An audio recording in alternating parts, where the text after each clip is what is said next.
देखिए फ्रेंड्स, आज के लेक्चर के अंदर हम थ्योरीज ऑफ इंडस्ट्रियल डिस्प्यूट के बारे में हम बात करेंगे।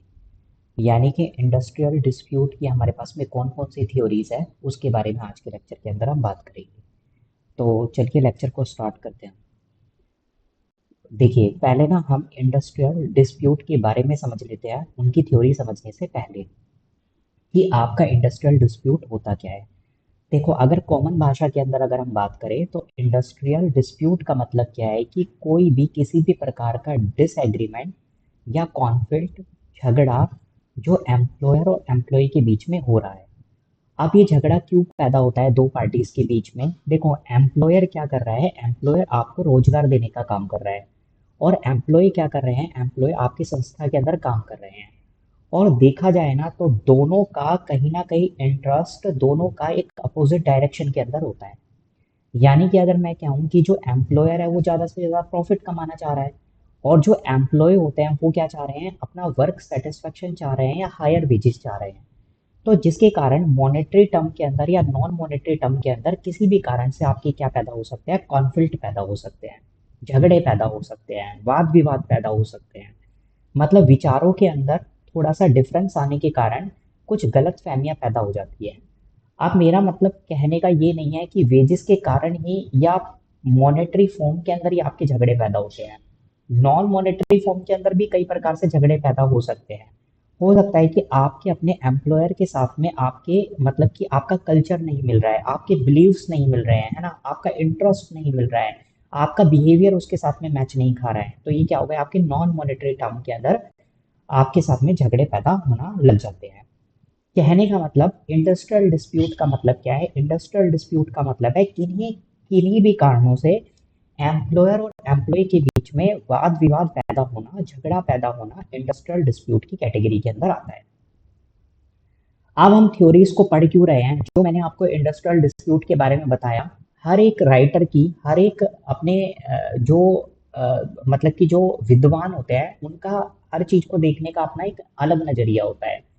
तो उन लोगों ने क्या करा, इंडस्ट्रियल डिस्प्यूट को समझने के लिए, करीब से जानने के लिए अपनी अपनी थ्योरीज क्रिएट कर दी हैं, अपने विचार व्यक्त कर दिए हैं। तो उन थ्योरीज की सहायता से हम समझेंगे कि इंडस्ट्रियल डिस्प्यूट कैसे कैसे पैदा हो सकता है। इंडस्ट्रियल डिस्प्यूट की थ्योरीज के बारे में अगली स्लाइड से हम स्टडी करेंगे। तो देखो, हमारे पास में इंडस्ट्रियल डिस्प्यूट की कौन कौन सी थ्योरीज हो सकती है। देखो, सबसे पहली थ्योरी का नाम है हमारे पास में Marxist theory of industrial dispute. ये थ्योरी मार्क्स ने दी थी। अभी हम डिटेल के अंदर इस थ्योरी के बारे में पढ़ेंगे। सेकंड है हमारे पास में unitary theory of the industrial dispute. Next है हमारे पास में pluralistic theory of industrial dispute, psychological theory, human relation theory, sociological theory, Gandhian theory of the industrial relation, system theory और लास्ट है हमारे पास में economic theory of industrial dispute. ये कुछ हमारे पास में 7-8 तरह की थ्योरीज हैं। इनके बारे में अब हम डिटेल के अंदर स्टडी करेंगे, उनके फीचर्स वगैरह के बारे में हम जानने का प्रयास करेंगे।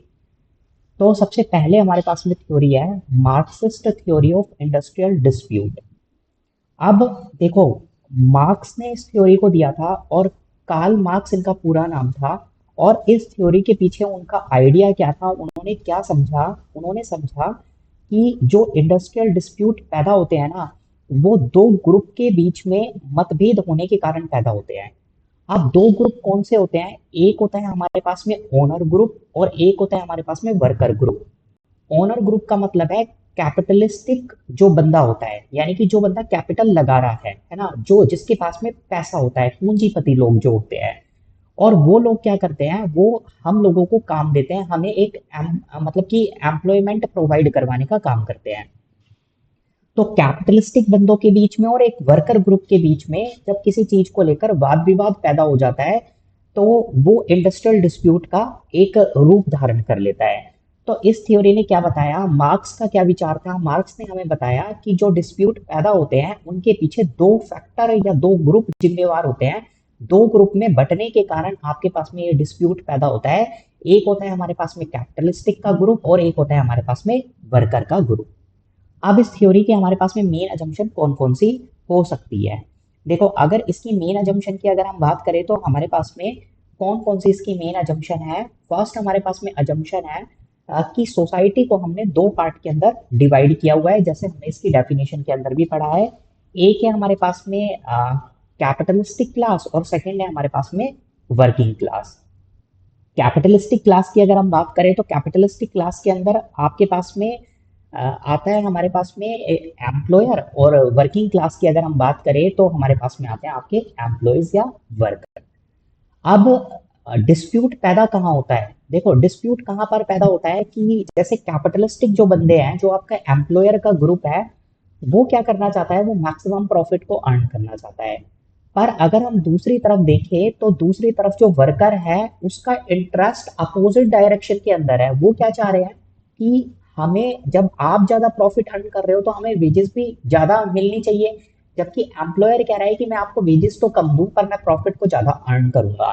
पर वर्कर चाह रहे हैं कि हमारी वर्किंग कंडीशन अच्छी हो और हमें वेजेस रेट ज्यादा मिले। तो जिसके कारण क्या होता है, दोनों एक दूसरे को खींचते हैं और जिनकी वजह से क्या होता है, उनके विचारों के बीच में मतभेद पैदा होने लग जाते हैं और वो एक डिस्प्यूट का रूप धारण कर लेते हैं। दो ग्रुप में बंटने के कारण ये आके डिस्प्यूट पैदा हुए हैं और दोनों का इंटरेस्ट अलग अलग हो गया।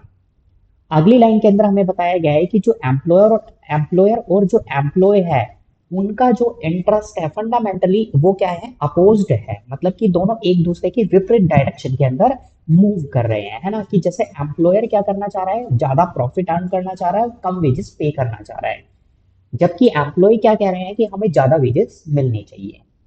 अब इस डिस्प्यूट के पैदा होने के कौन कौन से हमारे पास में कारण हो सकते हैं, क्या क्या कॉजेज है।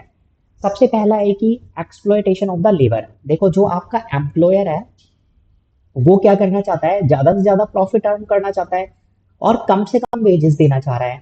अब ज्यादा से ज्यादा प्रॉफिट तो तब अर्न करेगा ना कि जब वो वर्कर से ज्यादा काम करवाएगा। अब ज्यादा से ज्यादा अगर वो वर्कर से काम करवा रहा है तो इसका मतलब है कि वो वर्कर्स का एक्सप्लॉयटेशन कर रहा है।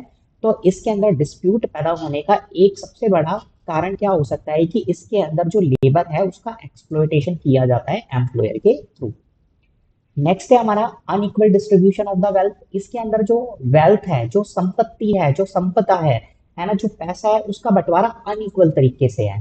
किन्हीं लेबर को तो आप ज्यादा वेजेस पे कर रहे हो और किन्हीं लेबर को आप कम वेजेस पे करते हो। लो वेजेस होती है इसके अंदर, पुअर वर्किंग कंडीशन आपके पास में प्रोवाइड करवाई जाती है। Concentration of the economic power. इसके अंदर क्या होता है कि कैपिटलिस्टिक बंदा है तो उसके पास में पैसा ज्यादा है, तो इसके अंदर क्या होता है कि जो पावर होती है ना, जो शक्ति होती है, जो इन्फ्लुएंस करने की पावर होती है, वो किसी एक बंदे के पास में क्या हो जाती है, कंसंट्रेट हो जाती है, क्योंकि कैपिटलिस्टिक बंदे के पास में पावर चली गई है क्योंकि आपके पास में पैसा ज्यादा होता है। अब इस मार्क्सिस्ट थ्योरी के अगर हम फीचर की बात करें, इसकी विशेषताओं की बात करें, तो हमारे पास में कौन कौन से इसकी विशेषताएं हैं, कौन कौन से हमारे पास में फीचर है। सबसे पहले हमारे पास में इसका फीचर है conflict is natural and the inevitable.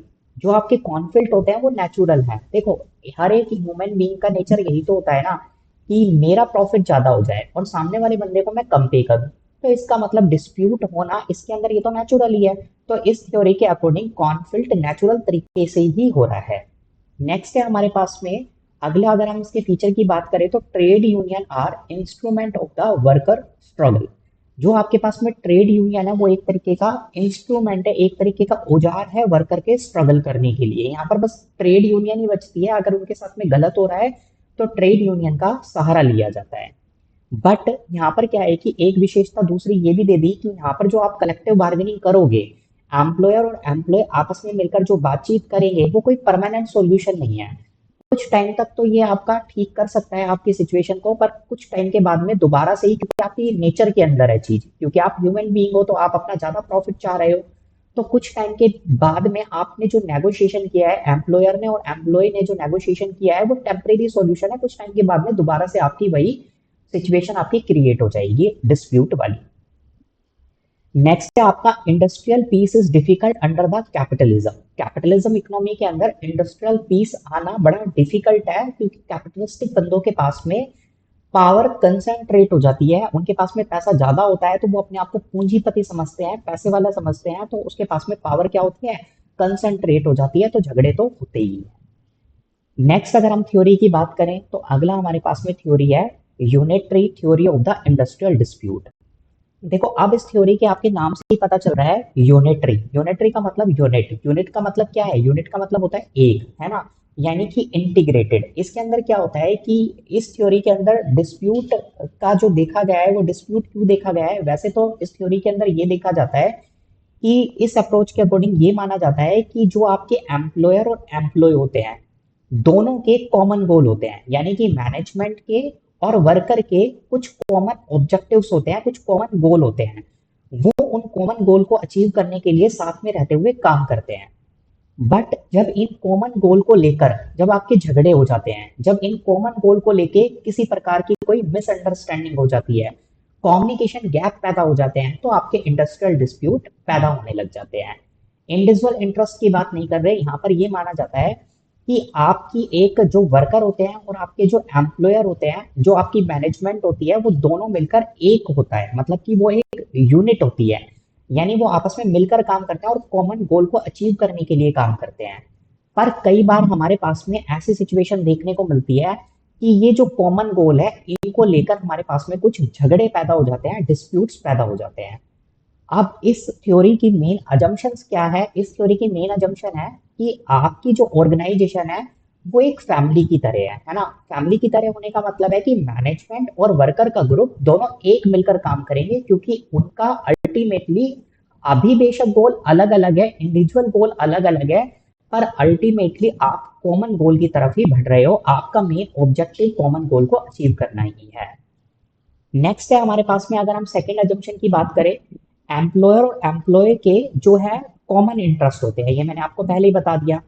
अगली अगर हम अजम्पशन की बात करें, तो इसने बोला कि जो कॉन्फ्लिक्ट है वो एब नॉर्मल है और अवॉइडेबल है। अब इस अजम्पशन का मतलब क्या है कि ये मानती है कि जो कॉन्फ्लिक्ट होते हैं ना, वो एब नॉर्मल है, क्योंकि आप कॉमन गोल के लिए काम कर रहे हो, तो आपके बीच में जो भी झगड़े पैदा होंगे ना, वो नॉर्मली पैदा नहीं होते, मतलब बार बार नहीं होते रहते, वो बहुत रेयर टू रेयर सिचुएशन के अंदर आपके झगड़े पैदा होंगे। यानी एबनॉर्मल कंडीशन जब आपके पास में आ जाएगी, तब आपको झगड़ा देखने को मिलेगा, और ऐसे झगड़े बातचीत के द्वारा अवॉइड किए जा सकते हैं। अगर हम कॉजेस की बात करें, तो आपके डिस्प्यूट होने के कौन कौन से कॉजेस हो सकते हैं। पहले अगर हम बात करें तो पुअर कम्युनिकेशन, कि भाई आपने, मैनेजमेंट ने या वर्कर ने, दोनों कॉमन गोल के लिए काम कर रहे थे, पर हो सकता है कि एक पक्ष के थ्रू किसी प्रकार से कम्युनिकेट करने में आप असमर्थ रहे हैं, है ना, आपने कम्युनिकेशन गलत कर दिया है। मिसअंडरस्टैंडिंग के कारण भी झगड़े पैदा हो सकते हैं।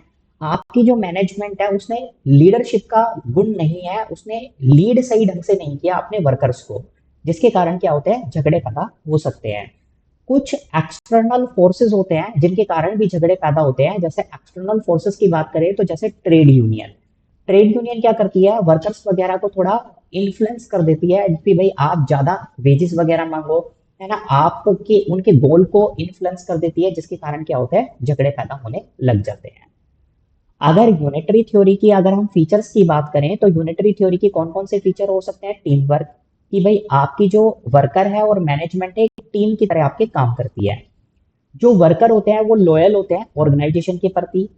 नेक्स्ट है हमारे पास में कि जो आपकी मैनेजमेंट होती है, उसके स्ट्रॉन्ग, मतलब कि स्ट्रॉन्ग उसके पास में मैनेजरल अथॉरिटी रहती है, कि मैनेज करने का काम आपकी मैनेजमेंट के पास में रहेगा। इसकी थ्योरी के अंदर क्या किया जाता है, एम्प्लॉयज को पार्टिसिपेशन करने के लिए एनकरेज किया जाता है, क्योंकि कॉमन गोल अचीव करना है, और कॉमन गोल तब तक अचीव नहीं किया जा सकता जब तक आप अपने एम्प्लॉयज को अपने साथ लेकर नहीं चलोगे। नेक्स्ट है हमारे पास में, अगर अगली हम थ्योरी की बात करें, थर्ड थ्योरी है हमारे पास में, pluralistic theory of the industrial dispute. अब इस थ्योरी के अंदर क्या बताया गया है, जैसे इससे पहले वाली जो हमने थ्योरी पढ़ी थी, यूनिटरी थ्योरी के बारे में जो हमने पढ़ा था, तो यूनिटरी थ्योरी के अंदर हमने पढ़ा था कि जो मैनेजमेंट होती है और जो आपके वर्कर होते हैं, वो दोनों एक कॉमन गोल के लिए काम करते हैं। बेशक उनके इंडिविजुअली गोल अलग अलग हो सकते हैं, बट अल्टीमेटली वो जाकर एक कॉमन गोल को ही अचीव करने के लिए काम कर रहे होते हैं। बट प्लूरलिस्टिक थ्योरी के अंदर ऐसा नहीं माना जाता। इस थ्योरी का ये मानना है कि आपके कॉमन गोल नहीं होते, बल्कि आपके ऑर्गेनाइजेशन के अंदर अलग अलग तरह के बंदे काम कर रहे होते हैं, अलग अलग तरह के ग्रुप काम कर रहे होते हैं, और हर एक ग्रुप का अपना एक अलग इंटरेस्ट होता है, हर एक ग्रुप का अलग अपना मतलब कि गोल होता है, ऑब्जेक्टिव होता है। इंटरेस्ट अलग होता है। तो हर एक ग्रुप अपने अपने इंटरेस्ट को या अपने अपने ऑब्जेक्टिव को अचीव करने के लिए लगा हुआ है, जिसके कारण दूसरे ग्रुप के साथ में उसके कॉन्फ्लिक्ट या डिस्प्यूट्स पैदा हो जाते हैं।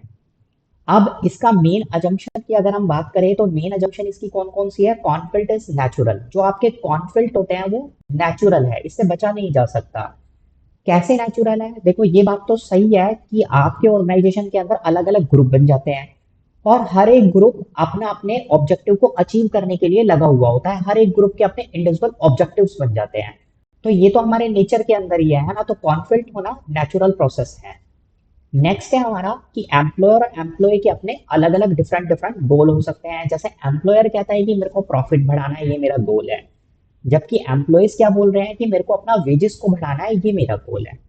नेक्स्ट है हमारे पास में, इसके अंदर क्या करते हैं कि अब यहाँ पर ट्रेड यूनियन आती है और ट्रेड यूनियन के पास में एक लैक्टिमेट पावर है, एक लैक्टिमेट रोल निभाती है कि जो आपके बीच में डिस्प्यूट हो रहे हैं उसको सुलझाने का काम करती है। एक मतलब कि थर्ड पार्टी या एक्सटर्नल फैक्टर इसके अंदर शामिल होता है।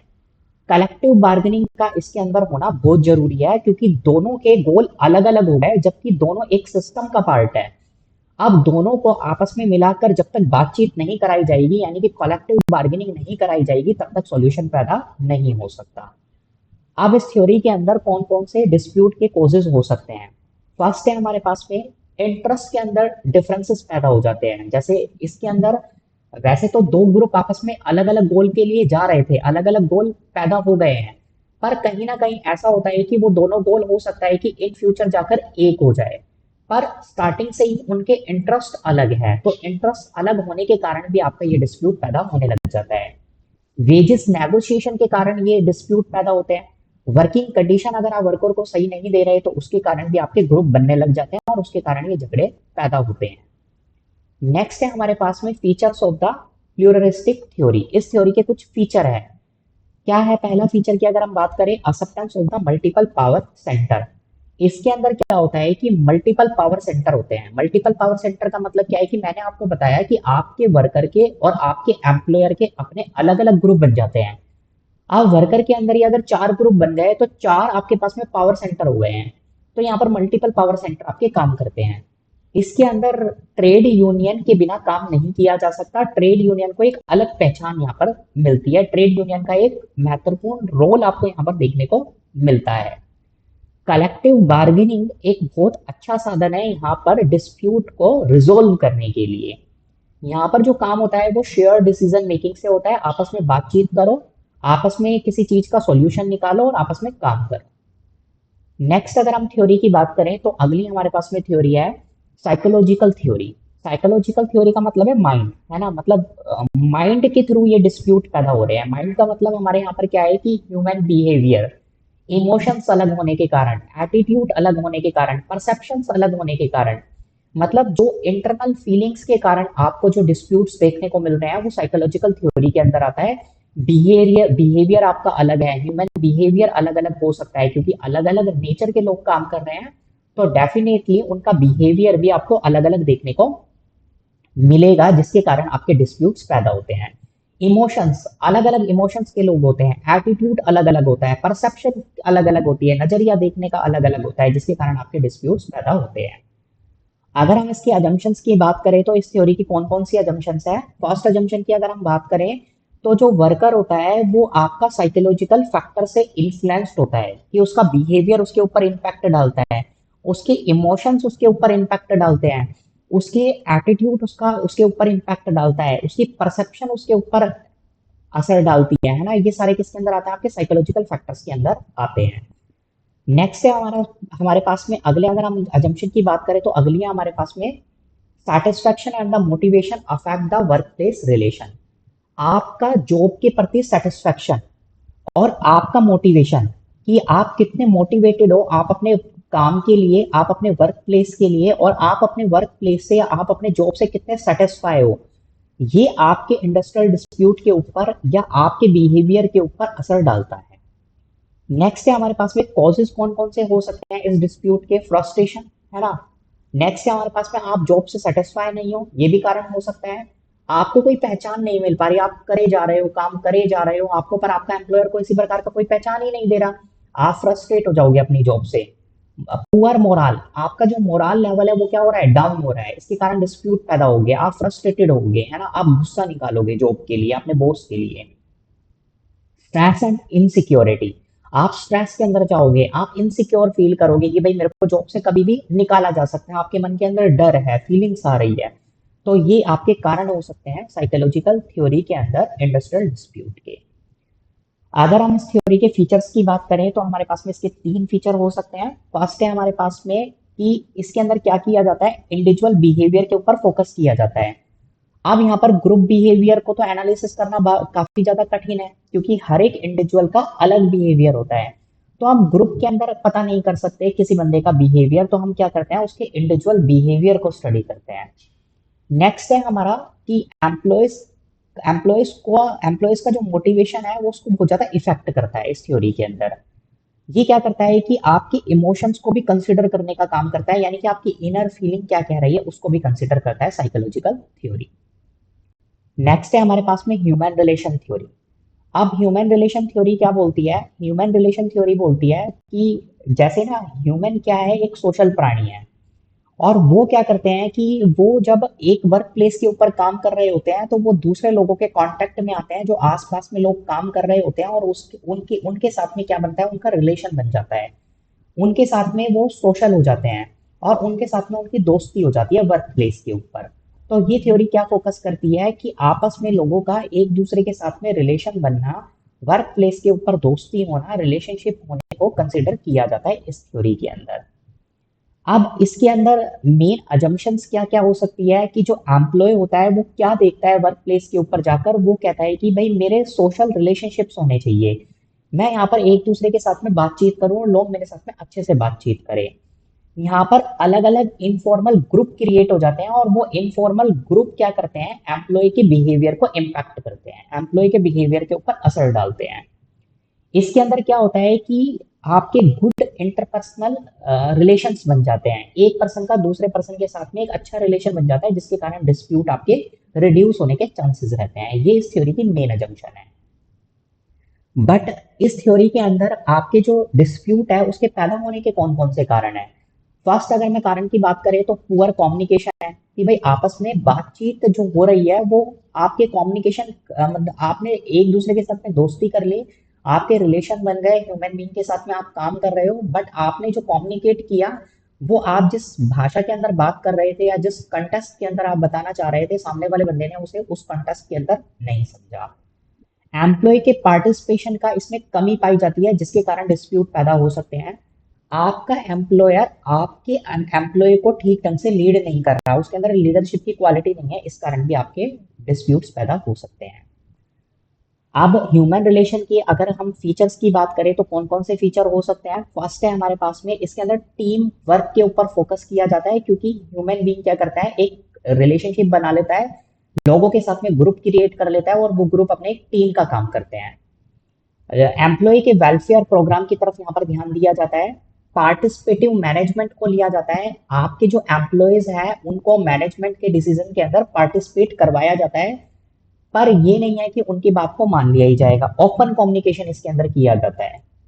नेक्स्ट अगर हम थ्योरी की बात करें तो अगला है हमारे पास में सोशोलॉजिकल थ्योरी। आप सोशोलॉजिकल थ्योरी के अंदर क्या किया जाता है कि जो इंडस्ट्री के अंदर आप लोग काम कर रहे हो, है ना, उसके अंदर जो डिस्प्यूट पैदा हो रहे हैं, वो डिस्प्यूट पैदा होने का मेन कारण क्या है कि आपके सोशल और कल्चरल डिफरेंसेस हैं। आप एक सोसाइटी के अंदर रह रहे हो तो आपको अलग अलग कल्चर के लोग और अलग अलग सोसाइटी के लोग आपको देखने को मिलेंगे, और वही सोसाइटी के और वही कल्चर के लोग जब एक वर्क प्लेस के ऊपर जाकर काम करते हैं तो उनके बीच में क्या होते हैं, कल्चर को लेकर या अपनी सोसाइटी को लेकर मतभेद पैदा होने लग जाते हैं, जो इस थ्योरी के अंदर कंसिडर किया जाता है। अब अगर इस थ्योरी की अजम्पशंस की बात करें तो पहली हमारे पास में है, work place behaviour is shape by the social values.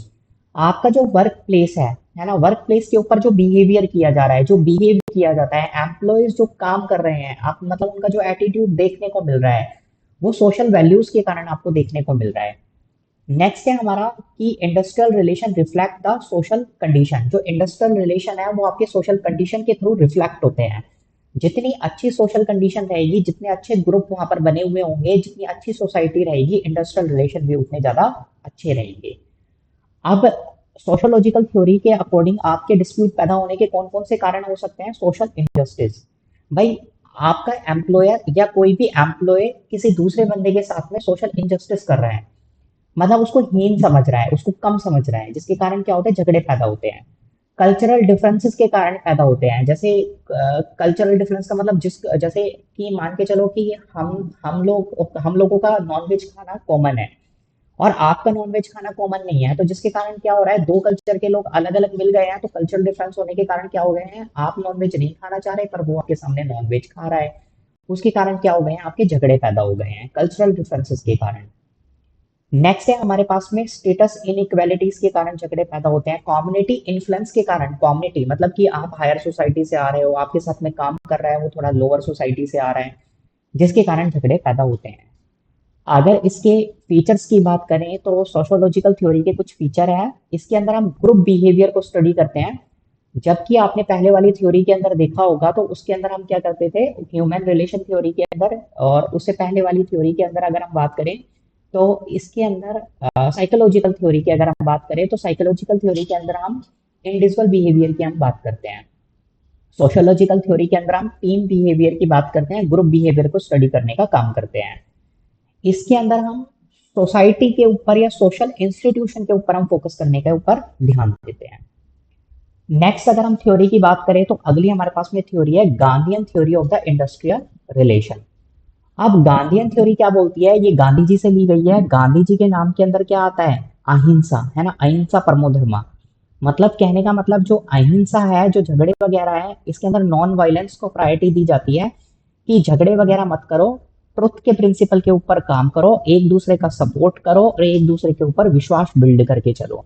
तो इस थ्योरी के अंदर इनको कंसिडर किया जाता है, किस किस को? ट्रुथ, नॉन वायलेंस, कॉर्पोरेशन और ट्रस्टशिप को।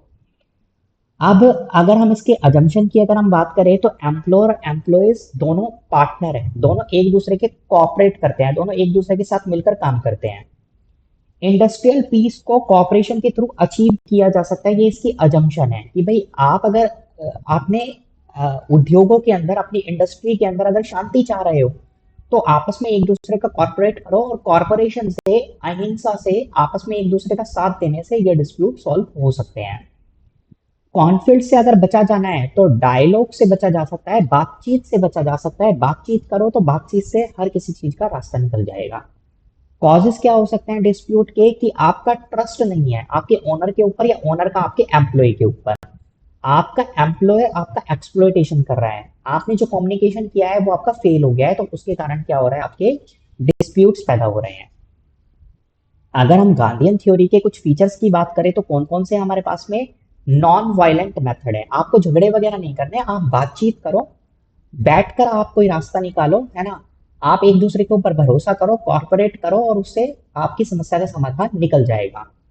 आर्बिट्रेशन और नेगोशिएशन, इसके अंदर दो इंपॉर्टेंट पिलर है जो आपकी समस्या का समाधान निकाला जा सकता है। दोनों ही क्या है कि ये दोनों ही एक डिस्प्यूट को सुलझाने के लिए एक बॉडी की तरह काम करते हैं, समझाने का काम करते हैं। म्यूचुअल रिस्पेक्ट, एक दूसरे की भावनाओं का आदर करो, एक दूसरे की इज्जत करो। ट्रस्ट से कंसेप्ट इसके अंदर बिल्ड होता है। नेक्स्ट अगर हम थ्योरी की बात करें तो अगली हमारे पास में थ्योरी है सिस्टम थ्योरी। अब सिस्टम थ्योरी के अंदर, अब ये थ्योरी दी थी जॉन टी डनलप ने। अब इस थ्योरी के अकॉर्डिंग क्या है कि जो आपका जो इंडस्ट्री है ना, वो सिर्फ एक पार्ट नहीं है ना? वो दिखने में तो एक सिस्टम है, पर इस ये एक सिस्टम जो बना हुआ है वो सब पार्ट से मिलकर बना हुआ है, सब सिस्टम से मिलकर बना हुआ है। ये कोई अकेला नहीं दिख रहा, इसके छोटे छोटे पुर्जे मिलकर एक सिस्टम का निर्माण कर रहे हैं, एक इंडस्ट्री का निर्माण कर रहे हैं। और ये सिस्टम किस किस से मिलकर बना हुआ होता है? इसके कुछ कंपोनेंट होते हैं, जैसे एम्प्लॉयर होता है, एम्प्लॉय होती है, यूनियन होती है, गवर्नमेंट होती है और सोसाइटी होती है।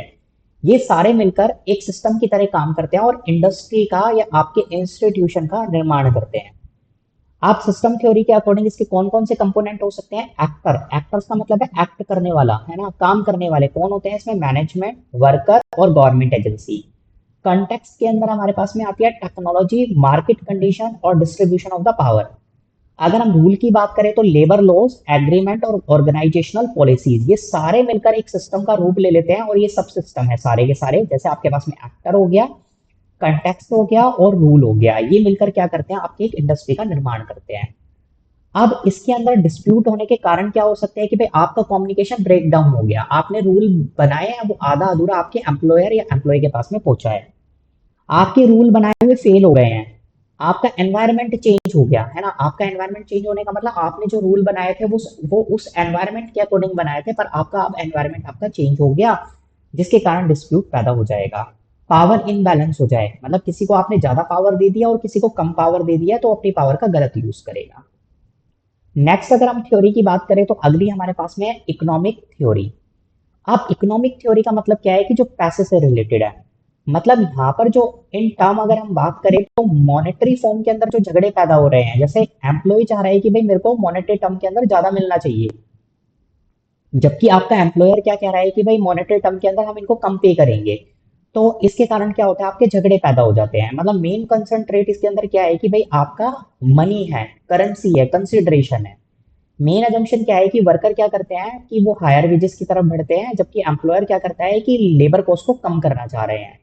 और डिस्प्यूट क्यों पैदा हो रहे हैं, इकोनॉमिक डिमांड्स के कारण पैदा हो रहे हैं। इकोनॉमिक डिमांड का मतलब है एम्प्लॉयर कह रहा है कि मेरे को ज्यादा प्रॉफिट मिलना चाहिए, और ज्यादा प्रॉफिट कब मिलेगा, जब वो लेबर की कॉस्ट को कम करेगा, जबकि एम्प्लॉय बोल रहे हैं कि हमें ज्यादा वेजेस मिलनी चाहिए। तो इकोनॉमिक डिमांड है दोनों की, तो इकोनॉमिक डिमांड यानी पैसे के तौर के ऊपर डिमांड कर रहे हैं, तो उसके कारण क्या पैदा हो रहे हैं, आपके झगड़े पैदा हो रहे हैं। इसके अंदर कुछ कॉजेज है डिस्प्यूट पैदा होने के। फर्स्ट की अगर हम बात करें तो वेजेस इश्यूज है, वेजेस टाइम पे नहीं मिल रही है, कम मिल रही है। बोनस डिस्प्यूट है, कम मिल रहा है, ज्यादा मिल रहा है ना, किसी को मिल ही नहीं रहा। प्रॉफिट शेयरिंग सही ढंग से नहीं हो रही, इन्फ्लेशन है, महंगाई है, आपको डीए वगैरह नहीं दिया जा रहा, टीए वगैरह नहीं दिए जा रहा, एम्प्लॉयमेंट सिक्योरिटी नहीं दी जा रही, कभी भी आपसे को जॉब से हटाया जा सकता है, रिंट्रेंच किया जा सकता है, आपकी छटनी की जा सकती है, तो इसके कारण भी ये डिस्प्यूट पैदा होते हैं। अब अगर हम इसके कुछ फीचर्स की बात करें तो इकोनॉमिक थ्योरी के हमारे पास में तीन फीचर है। फर्स्ट फीचर की बात करें तो ये क्या करता है, इकोनॉमिक फैक्टर के ऊपर कंसंट्रेट करने का काम करता है, मार्केट की लेबर कंडीशन के ऊपर इंपैक्ट डालता है, और ये बार्गेनिंग पावर को भी कंसिडर करने का काम करता है। तो आज के लिए इतना ही। आई होप आपको ये लेक्चर समझ में आया होगा। ये लेक्चर भी यूजीसी नेट कॉमर्स और मैनेजमेंट सेकंड पेपर के लिए इम्पोर्टेंट है। ये इंडस्ट्रियल डिस्प्यूट की कुछ थ्योरीज थी जो एमकॉम और एमबीए के पॉइंट ऑफ व्यू से भी एचआरएम सब्जेक्ट के लिए इम्पोर्टेंट है। तो अगर आपको लेक्चर अच्छा लगा तो इस लेक्चर को शेयर करें, कमेंट करें और लाइक करें। मिलते हैं नेक्स्ट लेक्चर के अंदर। Thank you.